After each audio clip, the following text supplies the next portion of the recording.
दोस्तों, आज भारत और साउथ अफ्रीका के बीच 3 मैचों की वनडे सीरीज का पहला मुकाबला खेला गया और ये मैच शुरुआत से लेकर आखिर तक जबरदस्त रोमांच से भरा रहा।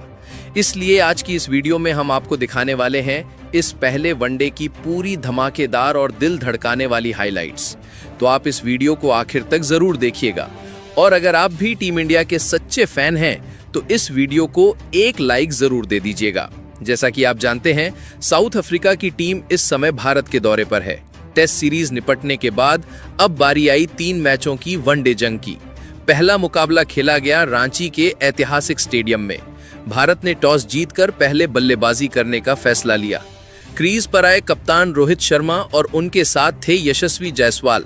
सामने थे दक्षिण अफ्रीका के लंबे चौड़े बाएं हाथ के तेज गेंदबाज मार्को यानसेन, जिनकी गेंदों का उछाल दुनिया के किसी भी बल्लेबाज की परीक्षा ले सकता है। यानसेन के पहले ही ओवर की तीसरी गेंद पर रोहित ने शानदार कवर ड्राइव जड़ा और गेंद सीधी बाउंड्री की तरफ भाग पड़ी। वहीं यशस्वी ने शुरुआत में थोड़ा संभल कर खेलने का फैसला लिया। दूसरे ओवर में रबाड़ा गेंदबाजी करने आए।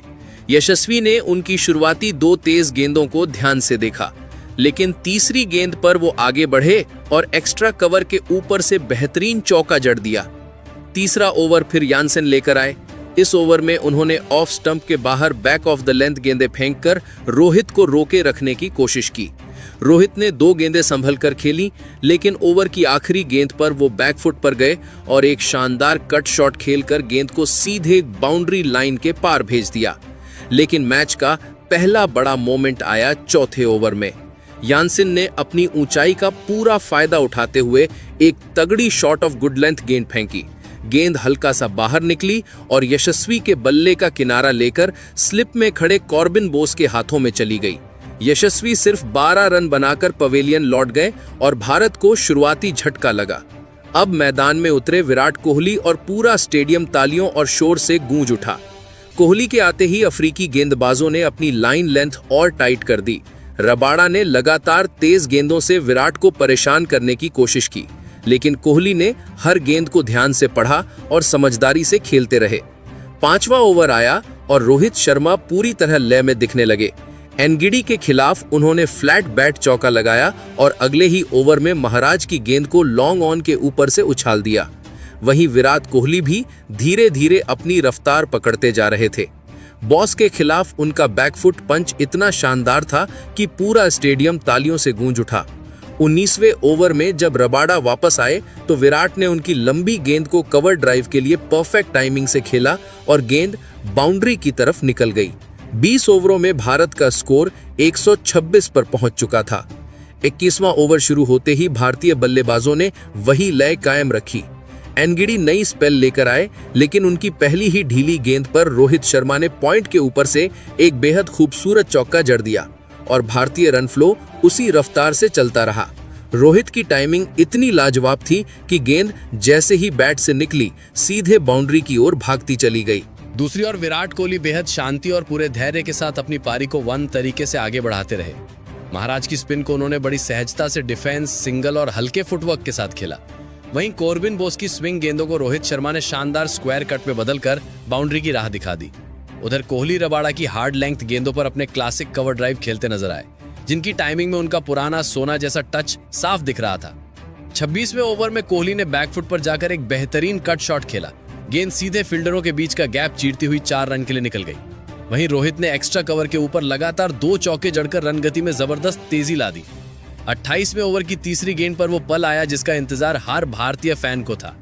महाराज ने थोड़ी फ्लाइट देकर गेंद फेंकी और रोहित आगे बढ़े, जोरदार कदमों के साथ गेंद के नीचे आए और कवर के ऊपर से उछालकर चौके के लिए भेज दिया। इसके साथ ही रोहित शर्मा ने अपना शानदार शतक पूरा कर लिया। शतक के बाद रोहित का खेल और निखरता हुआ दिखाई दिया। उनके शॉट्स में नई धार, नई गहराई और पूरा कंट्रोल साफ झलक रहा था। दूसरी ओर कोहली ने महाराज की स्पिन के खिलाफ बेहतरीन फुटवर्क दिखाते हुए लगातार 2 चौके मारे। पहला चौका उन्होंने कवर की दिशा में शानदार टाइमिंग से खेला, जबकि दूसरा स्वीपर कवर के बीच से बेहद सटीक गैप में निकाल दिया। 31वां ओवर एडन मार्कराम लेकर आए। रोहित ने मार्कराम की स्लोअर गेंदों पर कमाल दिखाया। पहले उन्होंने स्वीप करते हुए चौका लगाया और थोड़ी देर बाद लॉन्ग ऑफ के ऊपर से एक और शानदार चौका जड़ दिया। उधर विराट बिना किसी जोखिम के रन बटोरते रहे। हर शॉट में क्लास, हर मूवमेंट में आत्मविश्वास। उनकी बॉडी लैंग्वेज साफ बता रही थी कि वो इस पारी को लंबा खेलने के इरादे से उतरे हैं। लेकिन 34वें ओवर में साउथ अफ्रीका को बड़ा मौका मिल गया। मार्कराम की तीसरी गेंद हल्की टर्न के साथ थोड़ी धीमी निकली। रोहित ने अपना पसंदीदा बड़ा शॉट खेलने की कोशिश की, लेकिन गेंद ठीक से बल्ले पर नहीं आई और ऊंचाई लेती हुई हवा में चली गई। लॉन्ग ऑफ पर मौजूद फील्डर ने कोई गलती नहीं की और कैच को सुरक्षित पकड़ लिया। इस तरह रोहित शर्मा 132 रन की शानदार मैच सेट कर देने वाली पारी खेलकर आउट हो गए। रोहित के आउट होने के बाद क्रीज पर आए कप्तान केएल राहुल ने शुरुआत में कुछ गेंदें ध्यान से खेली और फिर एनगिडी की गेंद को हल्के हाथों से ऑफ साइड में गाइड करते हुए चौका निकाल ही दिया। इसके बाद राहुल ने स्ट्राइक रोटेशन पर ज्यादा जोर दिया ताकि कोहली अपनी लय में लगातार खेलते रहे। उधर विराट 80 रन के पार पहुंच चुके थे और उनके हर शॉट में अलग ही चमक नजर आ रही थी। 38वें ओवर में कोहली ने बोस की गेंद पर एक शानदार लेट कट खेला और 2 रन लेकर अपना स्कोर आगे बढ़ाया। उनकी यह पारी पूरी तरह नियंत्रण में थी, ना कोई अनावश्यक जोखिम, ना कोई जल्दबाजी, बस शुद्ध क्लासिक विराट कोहली वाला खेल। 40वां ओवर एनगिनी कराने आए। राहुल ने पहली गेंद पर सिंगल लेकर स्ट्राइक तुरंत विराट को सौंप दी। कोहली ने अगली 2 गेंदों पर 2 रन लेते हुए पारी को खूबसूरती से आगे बढ़ाया। ओवर की आखिरी गेंद पर राहुल ने आसानी से 1 रन लेकर ओवर समाप्त किया और भारत को 40 ओवर के बाद बेहद मजबूत स्थिति में पहुंचा दिया। 40 ओवरों में भारत का स्कोर था 258 रन और केवल 2 विकेट गिरे थे। अब पारी का सबसे अहम हिस्सा शुरू हुआ, डेथ ओवर्स। अब हर रन सोने की कीमत का था और हर गेंद मैच की दिशा बदलने का दम रखती थी। 41वां ओवर लेकर आए कोर्बिन बोस। पहली गेंद पर विराट ने 2 रन लेकर अपना स्कोर 94 पर पहुंचा दिया। दूसरी गेंद पर विराट तेज कदमों से आगे बढ़े और एक्स्ट्रा कवर की दिशा में शानदार चौका जड़ दिया। पूरा स्टेडियम खड़े होकर उनकी पारी को सलाम कर रहा था। अब विराट 98 पर पहुंच चुके थे। ओवर की चौथी गेंद पर उन्होंने एक आसान सिंगल लिया और अपने शतक की ओर कदम बढ़ा दिए। राहुल ने बाकी गेंदें संभल कर खेली।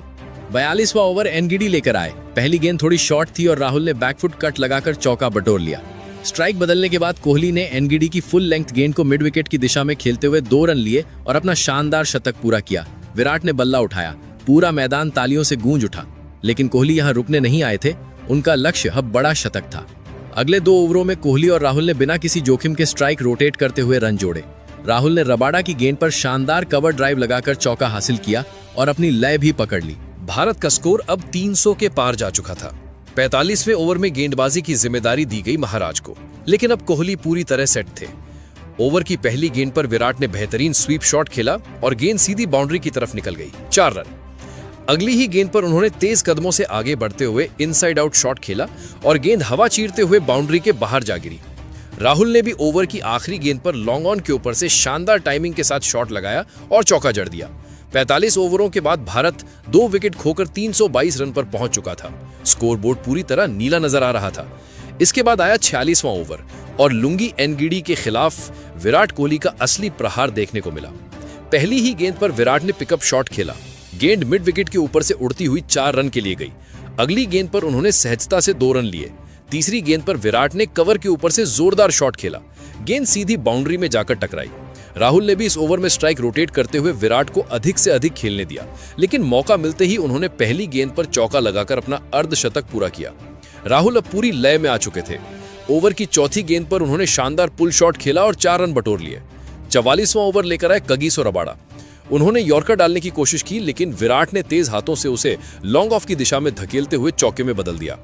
अगली गेंद पर विराट ने बेहतरीन बैकफुट पंच खेला। गेंद एक बार फिर बाउंड्री लाइन पार कर गई। इस ओवर में कुल 12 रन आए। राहुल ने भी बड़े शॉट की कोशिश की, लेकिन गेंद बल्ले के ऊपरी किनारे से लगकर थर्ड मैन क्षेत्र में चली गई और वो 72 रन की महत्वपूर्ण पारी खेलकर आउट हो गए। राहुल के आउट होने के बाद मैदान में आए रविंद्र जडेजा। आते ही उन्होंने तेज दौड़कर 2 रन लिए और अगली ही गेंद पर मिड विकेट के ऊपर से धमाकेदार चौका जड़ दिया। उधर विराट ने ओवर की आखिरी 2 गेंदों पर 3 रन लेकर खुद को 150 के करीब पहुंचा दिया। 50वां ओवर लेकर आए मार्को यानसेन। पहली गेंद पर विराट ने शांत अंदाज में एक आसान सिंगल लिया। इसके बाद शो शुरू किया जडेजा ने। अगली 2 गेंदों पर लगातार 2 चौके। पहला चौका कवर ड्राइव का कमाल और दूसरा मिड विकेट की ओर तेज फ्लिक के रूप में। यानसेन दबाव में थे। अगली गेंद पर जडेजा ने 2 रन लिए और फिर एक सिंगल लेकर स्ट्राइक वापस विराट को दे दी। ओवर की आखिरी गेंद पर विराट ने शांति रखते हुए 2 रन लिए। 50 ओवरों के अंत तक भारत का स्कोर 3 विकेट पर 405 रन था। इतना विशाल लक्ष्य कि मैच लगभग भारत की मुट्ठी में दिखाई दे रहा था। अब बारी थी दक्षिण अफ्रीका की पारी की। 405 रनों के इस पहाड़ जैसे लक्ष्य का पीछा करने उतरे रियान रिकेल्टन और क्विंटन डकॉक। सामने थे भारत के बाएं हाथ के स्विंग मास्टर अर्शदीप सिंह। नई गेंद से स्विंग निकालने में माहिर अर्शदीप ने पहला ओवर कमाल का फेंका। आउट स्विंग, इन स्विंग और बैक ऑफ लेंथ की परफेक्ट मिक्सिंग। दोनों ओपनर गेंद को समझने में लगे थे, लेकिन पांचवीं गेंद पर मौका मिलते ही डिकॉक ने कवर के ऊपर से शानदार चौका जड़ दिया। पहला ओवर संभलकर खेला गया, लेकिन यह चौका अफ्रीका को शुरुआती राहत दे गया। दूसरा ओवर लेकर आए हर्षित राणा हिट द डेक गेंदों के लिए जाने जाते हैं। रिकेल्टन ने शुरुआती 2 गेंदें छोड़कर उनकी गेंदबाजी को परखा, लेकिन तीसरी गेंद पर उन्होंने शानदार स्क्वायर कट लगाया और 4 रन ले लिए। अगली गेंद पर फ्रंट फुट आगे करते हुए बेहतरीन ड्राइव खेला, जिससे 2 रन और आए। शुरुआती 2 ओवरों में अफ्रीका 10 रन के पार पहुंच गया। इसके बाद भी दोनों ओपनरों ने जोखिम कम रखते हुए रन बटोरना जारी रखा। डिकॉक ने अर्शदीप की शॉर्ट गेंद पर बेहतरीन पुल शॉट खेला, 4 रन। वहीं रिकेल्टन ने राणा की गेंदों को योजनाबद्ध तरीके से खेलते हुए स्ट्राइक रोटेट की। 5 ओवरों के बाद अफ्रीका बिना विकेट खोए 22 रन पर था और आत्मविश्वास बढ़ता हुआ नजर आ रहा था। छठा ओवर लेकर आए नीतीश कुमार रेड्डी। पहली ही गेंद पर डिकॉक ने कदमों का शानदार इस्तेमाल किया और लॉन्ग ऑन के ऊपर से बेहतरीन शॉट लगाकर चौका बटोरा। ये शॉट अफ्रीका की पारी में नई जान डाल गया। डिकॉक इस ओवर में और आक्रामक दिखे, एक और चौका जड़कर रन गति तेज कर दी। 7वें ओवर में हर्षित राणा फिर गेंदबाजी करने आए। इस बार रिकेल्टन चमके। राणा की ऑफ स्टंप के बाहर जाती गेंद को उन्होंने कवर पॉइंट के ऊपर से उछाल दिया और गेंद चौके के लिए निकल गई। अगली गेंद पर उन्होंने शानदार स्ट्रेट ड्राइव खेलकर 4 रन और जोड़ दिए। अब दोनों ओपनर भारत पर दबाव बनाने लगे थे। 8वें ओवर में भारत ने स्पिन की ओर रुख किया और गेंद सौंपी गई कुलदीप यादव को। कुलदीप की पहली 3 गेंदों को डिकॉक ने शांत दिमाग से खेला, परखते हुए, समझते हुए, बिना कोई जोखिम लिए। लेकिन चौथी गेंद पर डिकॉक ने आखिरकार अपनी काबिलियत दिखा ही दी। कुलदीप की गुगली को उन्होंने बेहतरीन अंदाज में पढ़ा और घुटनों के बल बैठकर शानदार स्वीप शॉट खेला। गेंद जैसे ही फील्डरों को चीरती हुई बाउंड्री पार गई, अफ्रीकी डगआउट तालियों से गूंज उठा। अगली गेंद पर कुलदीप ने टर्न और बढ़ाया, लेकिन डिकॉक पहले से तैयार थे। उन्होंने गेंद को लेग साइड की दिशा में नरम हाथों से धकेला और 2 आसान रन ले लिए। 10 ओवर पूरे होने पर अफ्रीका बिना किसी नुकसान के 56 रन बनाकर बड़े लक्ष्य की ओर स्थिरता से बढ़ रहा था। भारत को इस वक्त किसी भी तरह एक बड़ी सफलता की सख्त दरकार थी। 11वां ओवर लेकर आए वॉशिंगटन सुंदर। उनकी फ्लाइटेड गेंद को रिकेल्टन ने आगे बढ़कर एक्स्ट्रा कवर के ऊपर से तीर की तरह उछाला। गेंद सीधे 4 रन के लिए बाउंड्री पार कर गई। हालांकि सुंदर ने अपने ओवर में कमाल का बदलाव दिखाया। चौथी गेंद पर तो लगभग विकेट ही मिल गया था। डिकॉक का टॉप एज थर्ड मैन और कीपर के बीच गिरा, बस कुछ इंच का फासला था विकेट का। मैदान में हल्का सा तनाव जरूर दिखा, लेकिन खेल चलता रहा। 12वें ओवर में गेंदबाजी सौंपी गई रविंद्र जडेजा को। अपनी सटीक लाइन लेंथ और तेज गति से फेंकी जाने वाली गेंदों के लिए प्रसिद्ध जडेजा ने इस ओवर में केवल 3 रन दिए। ये ओवर भारतीय टीम के लिए जरूरी था, क्योंकि इससे रन रेट पर दबाव पड़ा। फिर आया 14वां ओवर और भारत को लंबे इंतजार के बाद मिली पहली बड़ी सफलता। गेंदबाज कुलदीप यादव। ओवर की तीसरी गेंद थोड़ी सी टर्न होकर अंदर आई। डिकॉक स्वीप करने गए, लेकिन गेंद ने बल्ले का किनारा ले लिया और सीधे शॉर्ट फाइन लेग के सुरक्षित हाथों में समा गई। डिकॉक 57 रन की शानदार पारी खेलकर आउट हुए। भारत को जैसे ऑक्सीजन मिल गई हो। पूरा स्टेडियम भारतीय समर्थकों की आवाज से गूंज उठा। डिकॉक के आउट होने के बाद क्रीज पर आए कप्तान टेम्बा बाबूमा। शुरुआत उन्होंने बेहद शांत और धैर्यपूर्ण तरीके से की, हर गेंद को ध्यान से खेलते हुए। दूसरी ओर रिकेल्टन अब पूरी तरह सेट थे। उन्होंने कुलदीप के ओवर में 2 रन लेकर अपनी स्थिरता दिखा दी। इसी बीच बाबूमा ने नीतीश रेड्डी की तेज उछाल लेती गेंद पर क्लासिक कवर ड्राइव खेला। यह शॉट किसी मास्टर क्लास से कम नहीं था। टेक्निक, टाइमिंग, संतुलन, सब कुछ परफेक्ट। रिकेल्टन अब अपने 50 के करीब थे। 17वें ओवर की दूसरी गेंद पर उन्होंने जडेजा को ऑफ साइड की दिशा में शानदार कवर ड्राइव खेलकर 2 रन बटोरे और अपना बेहतरीन अर्धशतक पूरा किया। उनकी ये पारी अफ्रीका की चेस की रीढ़ बन चुकी थी। 20 ओवर के बाद अफ्रीका का स्कोर था 120 रन, केवल 1 विकेट के नुकसान पर। हालांकि रन रेट अच्छा था, लेकिन लक्ष्य अब भी दूर और पहाड़ जैसा खड़ा था। भारत को ताजा ब्रेक थ्रू चाहिए था। 21वां ओवर लेकर आए हर्षित राणा। बाबूमा ने इस ओवर की गेंद को बैकफुट पर जाकर जोरदार पंच किया और गेंद सीधे 4 रन के लिए बाउंड्री में जा गिरी। वहीं रिकेल्टन रन बटोरने में लगातार सक्रिय थे। फिर आया 23वां ओवर और यहीं से मैच का रुख बदला। गेंदबाजी कर रहे थे कुलदीप यादव। उनकी गेंद थोड़ी बाहर टर्न हुई और रिकेल्टन ने एक्स्ट्रा कवर के ऊपर से बड़ा शॉट खेलने की कोशिश की, लेकिन गेंद बल्ले का हल्का सा किनारा लेती हुई सीधे स्लिप में गई। रिकेल्टन 71 रन की शानदार पारी खेलकर आउट हुए। कुलदीप को मिला इस मैच का दूसरा बड़ा विकेट। इसके बाद मैदान पर उतरे एडन मार्क्रम। आते ही उन्होंने जडेजा की गेंद पर एक खूबसूरत कवर ड्राइव लगाया। यह शॉट उनकी क्लास का प्रमाण था। माकरम और बाउमा ने मिलकर स्ट्राइक रोटेट की और स्कोर आगे बढ़ाया। 25वें ओवर में बाउमा ने वॉशिंगटन सुंदर की गेंद को मिड विकेट की दिशा में शानदार फ्लिक किया। रन मिलते रहे, लेकिन इसी ओवर की 5वीं गेंद पर बाउमा चूक गए। स्वीप खेलना चाहा, लेकिन गेंद बल्ले से लगकर सीधे शॉट फाइन लेग के हाथों में चली गई। बाउमा 36 रन बनाकर आउट हुए। अफ्रीका 145-3।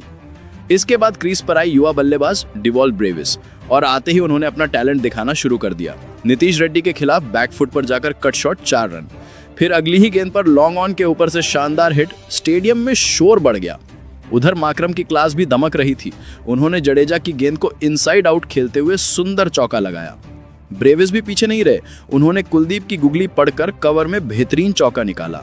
अफ्रीका की पारी में एक बार फिर रफ्तार आने लगी थी, लेकिन 36वें ओवर में कुलदीप यादव ने फिर अपनी कलाई का जादू बिखेरा। ब्रेविस लेग ब्रेक को पूरी तरह समझ नहीं पाए और कवर में आसान कैच दे बैठे। 37 रन की तेज तर्रार पारी खेलकर वे आउट हुए। कुलदीप को मिला इस मैच का तीसरा विकेट और भारत की पकड़ मजबूत होती चली गई। अब मैदान पर आए कॉर्बिन बोश, लेकिन जाडेजा ने उन्हें शुरू से ही अपनी सटीक लाइन लेंथ में बंधे रखा। बोश दबाव में आए और सिर्फ 12 रन बनाकर कैच आउट हो गए। अफ्रीका का स्कोर हुआ 223/5। दूसरी ओर एडन मार्करम अपनी लय में बल्लेबाजी करते रहे। वॉशिंगटन सुंदर की गेंद पर बेहतरीन स्वीप खेलकर उन्होंने अपना अर्धशतक पूरा किया। वह अकेले अफ्रीकी पारी को संभालते हुए लक्ष्य की ओर बढ़ाने की कोशिश में लगे हुए थे। नंबर 7 पर बल्लेबाजी करने उतरे मार्को यानसन। क्रीज पर कदम रखते ही उन्होंने अपने इरादे साफ कर दिए। अर्शदीप सिंह की बैक ऑफ लेंथ गेंद जैसे ही उनके जोन में आई, यानसन ने बिना देर किए लॉन्ग ऑन के ऊपर से शानदार ऊंचा शॉट लगाया। गेंद सीधे बाउंड्री पार जाकर 4 रन में तब्दील हुई। उनकी ताकत और कॉन्फिडेंस दोनों साफ झलक रहे थे। दूसरी ओर मार्करम अपने क्लासिक अंदाज में स्ट्रोक प्ले और स्ट्राइक रोटेशन का बेहतरीन कॉम्बिनेशन बनाए हुए थे, जिससे रन लगातार आते रहे। लेकिन 39वें ओवर की तीसरी गेंद पर भारत को वह सफलता मिली जिसका लंबे समय से इंतजार था। गेंदबाज अर्शदीप सिंह, उन्होंने थोड़ी धीमी गति से ऑफ कटर फेंकी। मार्करम ने सोचा पुल शॉट खेलकर स्क्वायर लेग की दिशा में गेंद भेज देंगे, लेकिन वे टाइमिंग में पूरी तरह चूक गए। गेंद हवा में उछली और सीधे डीप स्क्वायर लेग पर तैनात फील्डर के सुरक्षित हाथों में समा गई। 62 रन की संघर्षपूर्ण, जिम्मेदार और उच्च स्तरीय पारी खेलकर मार्करम वापस लौटे। यह विकेट भारत के लिए बेहद बड़ा मोड़ था, लेकिन अफ्रीका अभी भी हार मानने को तैयार नहीं था। अब यानसन पर ज्यादा जिम्मेदारी आ गई थी। एक छोर से उन्हें रन भी बनाने थे और निचले क्रम को संभालना भी था। यानसन ने परिस्थितियों को देखते हुए आक्रामक रुख अपनाने का फैसला किया। नीतीश रेड्डी की ऑफ स्टंप लाइन पर फेंकी गेंद को उन्होंने पॉइंट के ऊपर से काटकर चौका जड़ दिया। फिर वॉशिंगटन सुंदर की गेंद पर तेजी से दौड़कर 2 रन और जोड़े। हालांकि भारत की कसी हुई गेंदबाजी के चलते रन गति लगातार नियंत्रित हो रही थी और दबाव अफ्रीका के ऊपर बढ़ता जा रहा था।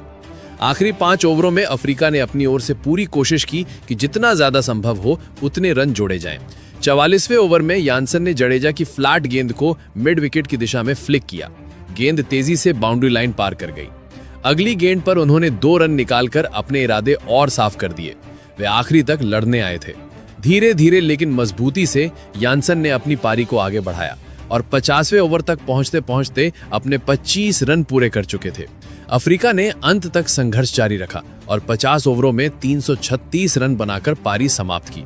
हालांकि यह विशाल लक्ष्य हासिल ना हो सका, लेकिन टीम के जुझारू रवैये ने मैच को दिलचस्प जरूर बनाए रखा। भारत की गेंदबाजी में सबसे ज्यादा चमके कुलदीप यादव।